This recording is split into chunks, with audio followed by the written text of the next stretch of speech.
সংসারের প্রশংসা ও নিন্দায় এখন হইতে এককালে উদাসীন হইলাম এবং ইতর সাধারণের ন্যায় অর্থোপার্জন করিয়া পরিবারবর্গের সেবা ও ভোগসুখে কালযাপন করিবার জন্য আমার জন্ম হয় নাই, একথা দৃঢ় বিশ্বাসী হইয়া পিতামহের ন্যায় সংসার ত্যাগের জন্য গোপনে প্রস্তুত হইতে লাগিলাম। যাইবার দিন স্থির হইলে সংবাদ পাইলাম ঠাকুর ওই দিন কলিকাতায় জনৈক ভক্তের বাটিতে আসিতেছেন।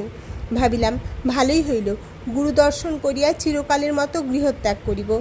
ঠাকুরের সহিত সাক্ষাৎ হইবা মাত্র তিনি ধরিয়া বসিলেন, তোকে আজ আমার সঙ্গে দক্ষিণেশ্বরে যাইতে হইবে। অগত্যা তাহার সঙ্গে চলিলাম। গাড়িতে তাহার সহিত বিশেষ কোনো কথা হইল না।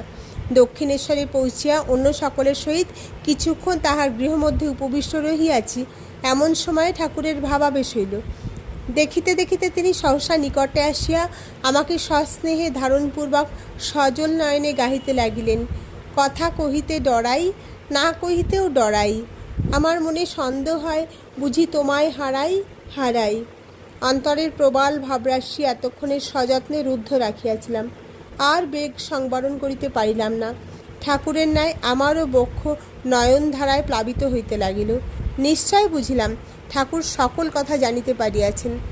পরে রাত্রে অপর সকলকে সরাইয়া আমাকে নিকটে ডাকিয়া বলিলেন, জানি আমি তুমি মার কাজের জন্যে আসিয়াছ, সংসারে কখনোই থাকিতে পারিবে না, কিন্তু আমি যতদিন আছি ততদিন আমার জন্যে থাকো। ইহা বলিয়া ঠাকুর হৃদয়ের আবেগরুদ্ধ কণ্ঠে পুনরায় অশ্রু বিসর্জন করিতে লাগিলেন। ঠাকুরের নিকটে বিদায় গ্রহণ করিয়া পরদিন বাটিতে ফিরিলাম।